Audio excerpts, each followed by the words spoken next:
El campo necesita el evangelismo. Esto es una realidad. Abrimos nuestros ojos y nos damos cuenta enseguida de que estamos en un mundo muy complicado, muy difícil. Hay mucha oscuridad, muchos problemas y, y este mundo necesita que se levanten hijos de Dios con no solamente el nombre ni o digamos que una vida muy religiosa, sino que necesita que se levanten personas como nosotros que quieren compartir el evangelio. Personas que quieren y que queremos ser útiles en las manos de Dios, que queremos de verdad cumplir con el objetivo que Dios nos ha trasladado, que es el de llevar ese mensaje hasta el último de la tierra. Por lo que en este séptimo mensaje vamos a ver que el campo necesita el evangelismo. Hay un texto que no sé si os acordaréis, seguro que lo habéis escuchado alguna vez, que es este. Mateo capítulo 9 versículos 37 a 38. Está Jesús con sus discípulos y él dice, a la verdad, la mies es mucha, mas los obreros pocos. Rogad, pues, al Señor de la mies que envíe obreros a su mies. Bueno, mies lo podemos intercambiar por cosecha y nos muestra la realidad del mundo hoy, donde hay en sí mismo un mundo, una sociedad, una cultura muy complicada, muy grande, que necesita que haya obreros recogiendo esa cosecha.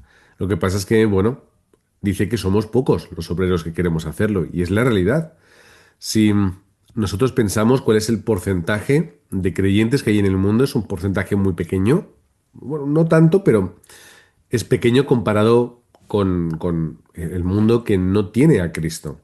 Y dentro de nuestra iglesia de Cristo, iglesia hablamos en términos muy amplios, perdón, nos damos cuenta de que dentro de las iglesias tampoco todo el mundo quiere hacer esta labor. No todo el mundo tiene en su corazón compartir el evangelio. Así que realmente si nos ponemos a parar, si paramos y nos ponemos a pensar en qué obreros hay en la sociedad y en la cultura con la determinación de predicar que Jesús es el Cristo, la realidad es esa, que no hay muchos. Por lo tanto, versículo 38, rogad pues al Señor de la mies, de la cosecha, que envíe obreros.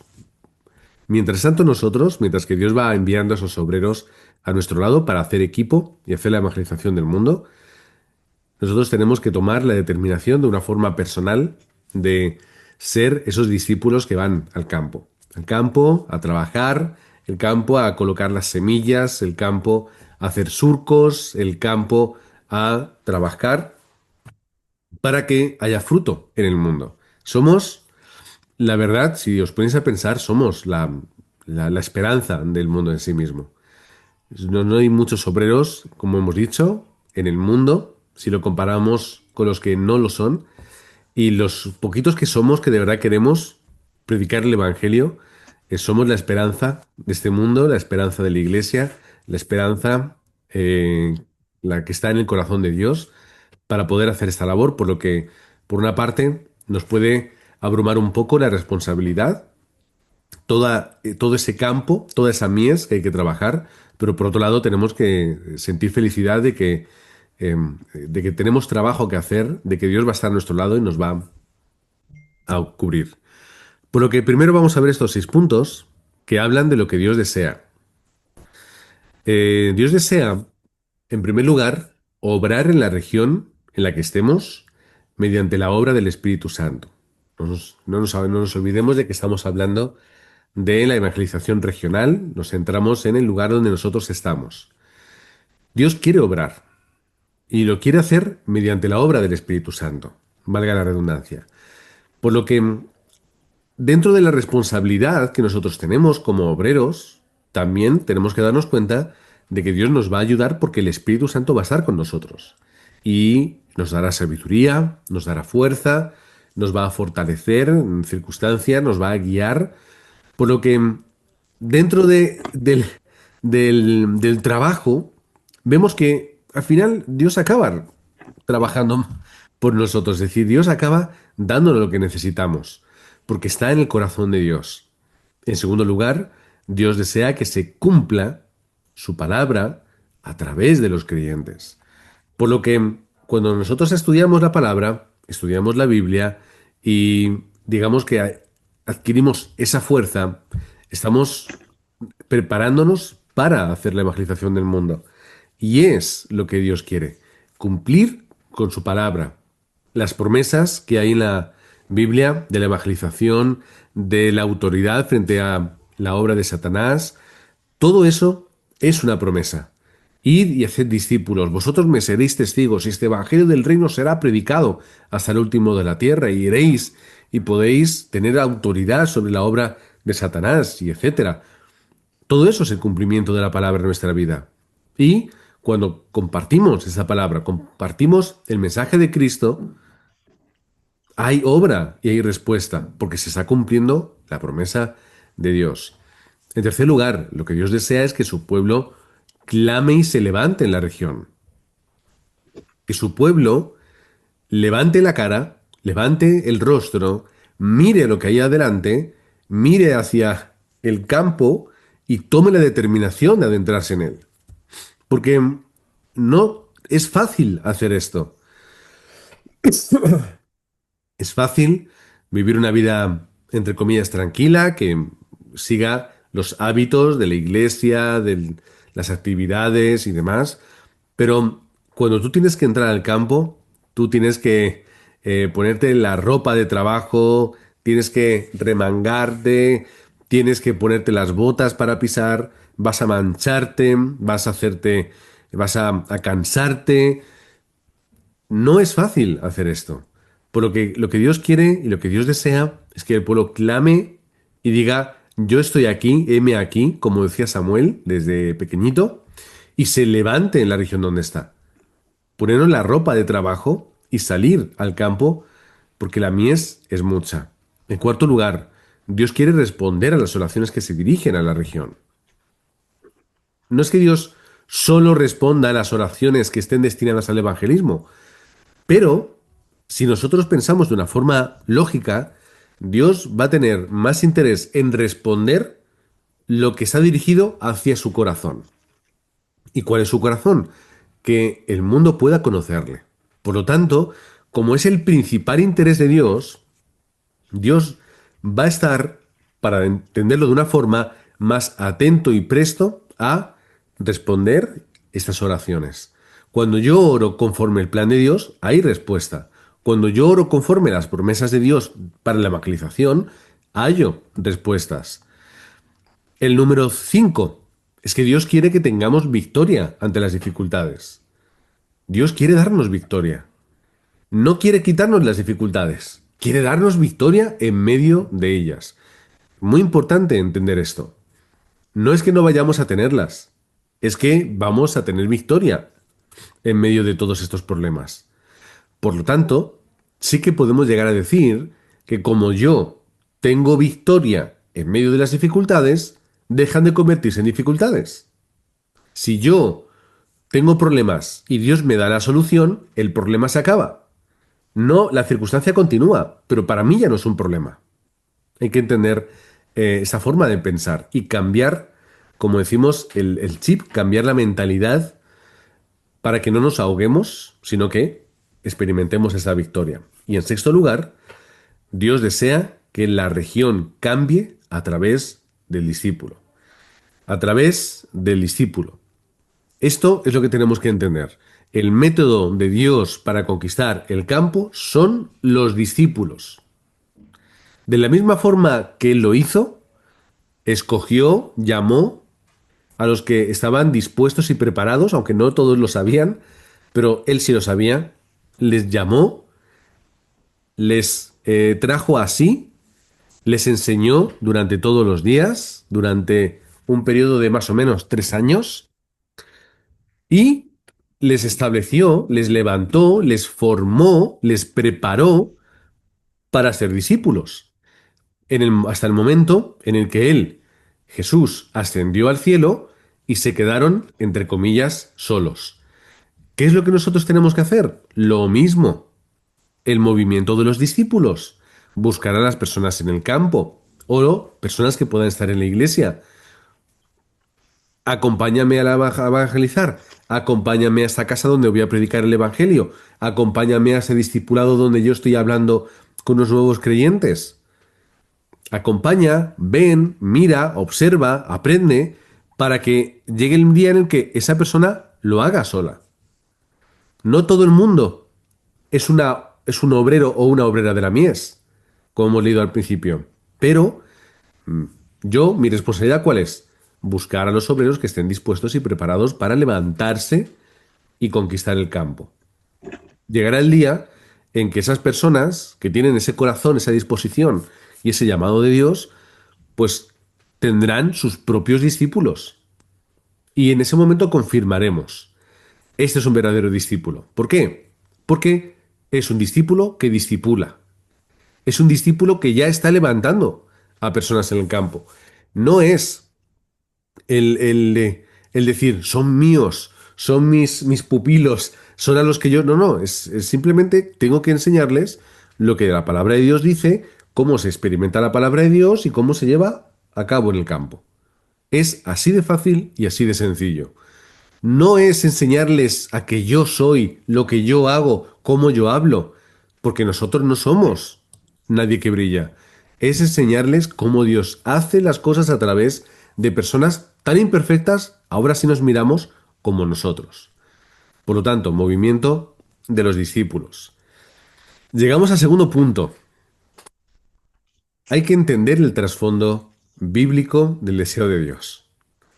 Y esto los primeros capítulos de Hechos ya Lucas te da una muestra fantástica de cuál es el corazón, cuál es el interés, dónde Dios pone su corazón y dónde llegan las respuestas. A modo de resumen sacamos 6 puntos, que lo vamos a ver. Primero, Hechos 1:8. Es la promesa de que van a ser testigos mediante la obra del Espíritu Santo. Vais a ser testigos cuando llegue el Espíritu Santo, no antes, en el momento en el que llegue la promesa. Por lo tanto, como hemos dicho antes, el deseo de Dios es obrar en el campo a través de la obra del Espíritu. Las dos cosas unidas. Necesito discípulos, pero que lo hagan a través de mi gracia, a través del poder que yo les doy, que es el Espíritu de Dios. En segundo lugar, Dios quiere hacer o quiere dar cumplimiento a su palabra. ¿Cuándo llega ese cumplimiento de la palabra en Hechos? En Hechos, pues en el siguiente capítulo de lo que hemos leído antes o de lo que hemos mencionado, que es la llegada, el empoderamiento, que es una palabra muy usada hoy en día, el empoderamiento del obrero y del discípulo con el Espíritu Santo dentro que le impulsa a salir a predicar en el campo, a través de una circunstancia muy especial, donde hablaban otros idiomas que se reconocían de otras regiones y países, y esto ocurrió conforme estaba prometido anteriormente por Jesucristo. ¿Qué llega después? Hechos 2 del 5 al... No, del 15 en adelante. Hay que cambiar esa... no, no, sí. Está bien, está bien. Haciendo referencia desde el 5 al 15, que es cuando menciona el libro de Hechos, que se predica en cada uno en el idioma de la persona que tenía enfrente. Todos recordamos este acontecimiento. Y luego después sí que he puesto los puntos suspensivos porque llega la predicación también de Pablo. Una predicación con determinación, con poder, que está dirigida a transmitir que todo lo que se ha vivido en aquel tiempo, esos 3 años con Jesús, era lo prometido en la palabra de Dios. Y Él es el cumplimiento también de la promesa del Mesías. Jesús, el Cristo, el Mesías, el ungido. En cuarto lugar, Hechos capítulo 2 de 43 a 47. Llega la respuesta a las oraciones. Cuando nosotros ponemos nuestro corazón en el campo y ponemos nuestro corazón en cumplir con lo que Dios ha determinado y espera de nosotros en nuestra vida, llegan las respuestas. La iglesia se forma, la iglesia se levanta, unidos, orando, escuchando la palabra a través de los apóstoles, sale al campo, siguen evangelizando, siguen llegando respuestas. Pues ahí están las bendiciones de Dios. Como he dicho antes, Dios está deseando responder oraciones que estén dirigidas a la evangelización del mundo y a la región. Y Dios lo hizo de una forma maravillosa. Hechos 4, del 23 al 31.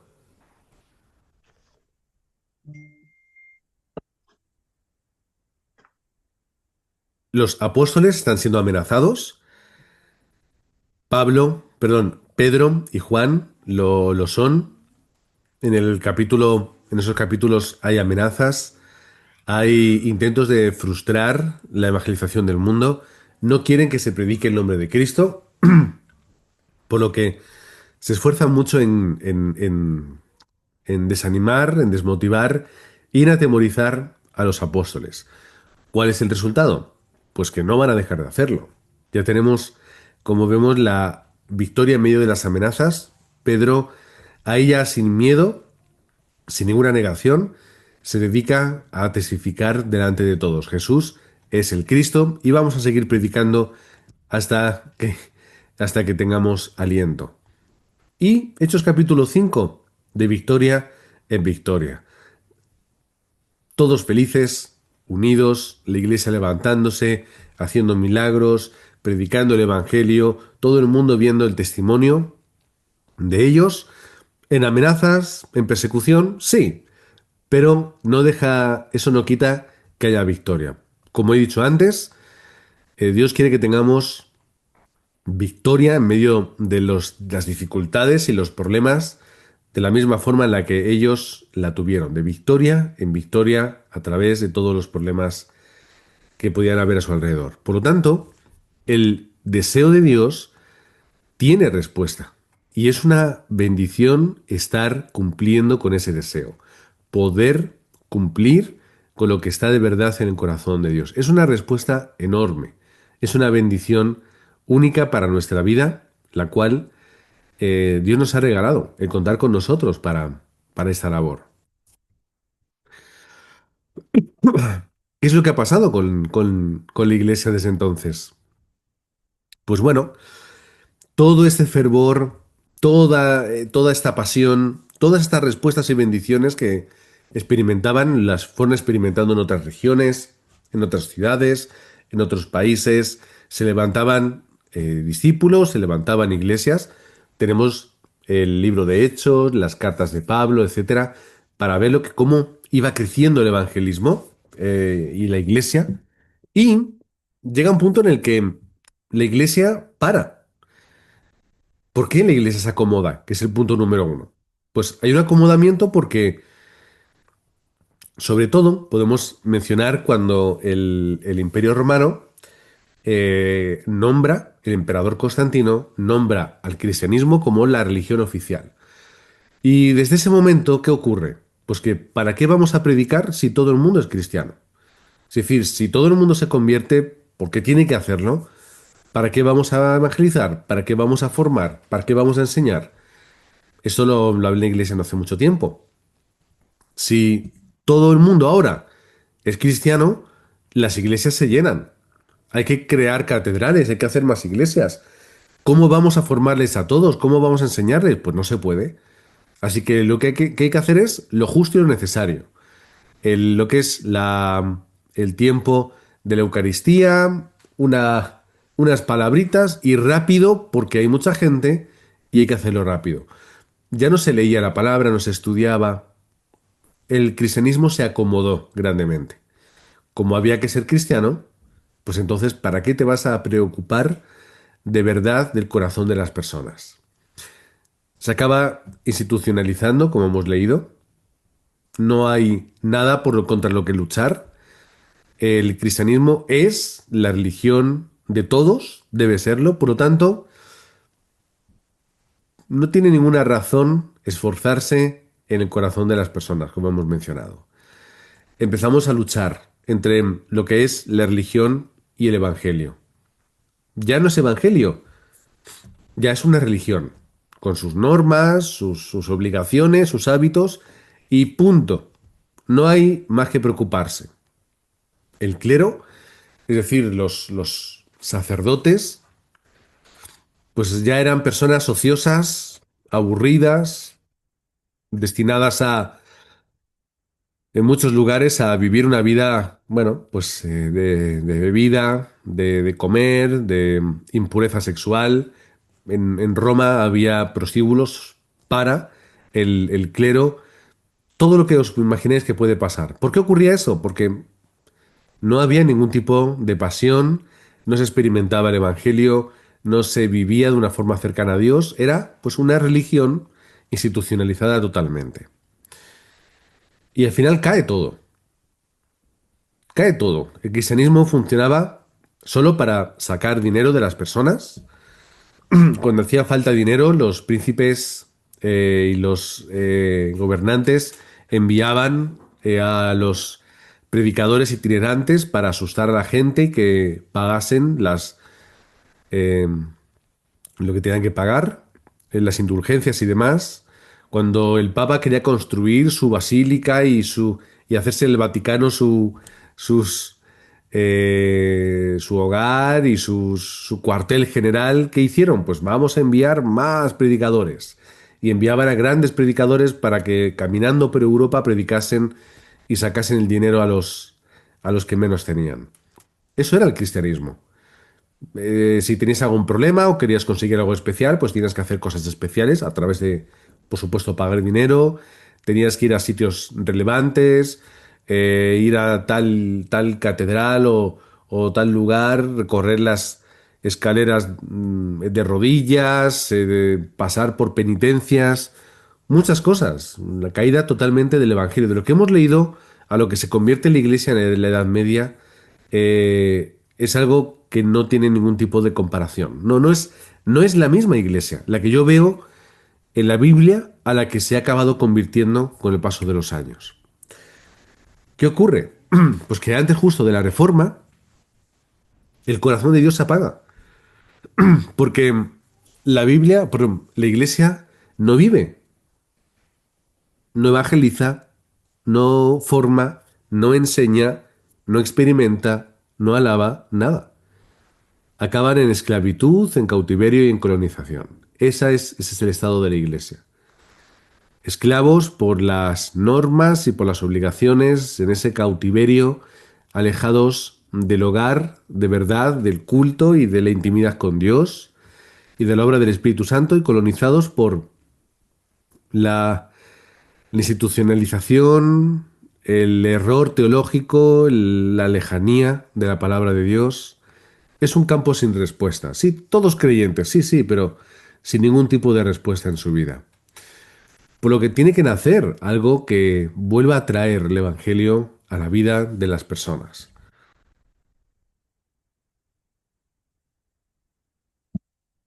¿Qué ocurre?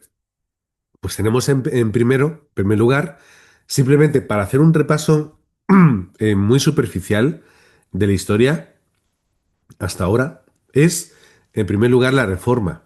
En Europa, en el siglo XVI, nace en Europa donde se vuelve a poner la Biblia en el lugar que se merece, que es en el lugar central de no solamente de la iglesia, del culto, sino también de la vida del creyente.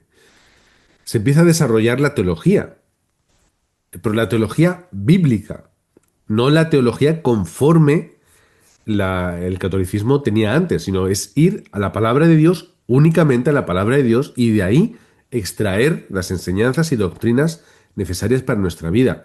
Era un tiempo de libertad, aunque aquí se puede poner algún asterisco, pero un tiempo de libertad saliendo de las cadenas del legalismo y de la religiosidad y pudiendo disfrutar de una vida con Dios mucho más personal y ahí, a partir de ahí, se empezaría a crecer en ese aspecto. Un siglo después, un movimiento muy importante, el pietismo en Alemania. Hay que editar eso. En Alemania nace el pietismo, donde se empieza a vivir una devoción y una vida activa dentro del Evangelio. Se quería llevar a un punto mayor. No solamente el pertenecer, sino al experimentar, al vivir, a dedicar tu vida y ser muy activo dentro de de la palabra. El pietismo creció, se extendió y de ahí nacen algunas denominaciones. También en Estados Unidos, movimientos en el siglo XVIII, con Jonathan Edwards o Whitefield, que no se pronuncia Whitefield como yo pensaba al principio. Cuando leí primera vez el nombre es Whitfield. En Estados Unidos en esos siglos se predicaba, se reunía a miles de personas llamándolas al arrepentimiento y a una nueva vida en Cristo. Se arrepentían, seguían una vida de fe firme, férrea, y la gente clamaba y buscaba la predicación del Evangelio.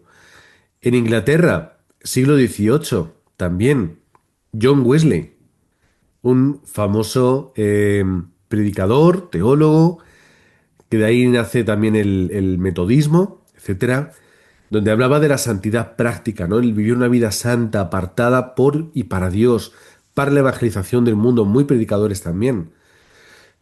Charles Finney hablaba mucho de la oración y el evangelismo. Oración y evangelismo en Estados Unidos, sobre todo, siglo XIX. En el siglo XX nace el pentecostalismo, que si bien hay muchas cosas que hablar dentro de un mundo muy grande como es el mundo pentecostal, pero ¿qué trajo? Pues también ha traído un impulso para el mundo cristiano, como es la obra del Espíritu Santo activa en la vida de las personas. Creo que es algo que ha contribuido el pentecostalismo y también el evangelismo. El pentecostalismo ha sido una denominación y es muy evangelista. Y eso también ha hecho hacer despertar a otras denominaciones que estaban más, más pasivas. Por lo tanto, vemos que surgen movimientos en el mundo cristiano que reavivan, que fomentan, que impulsan al creyente.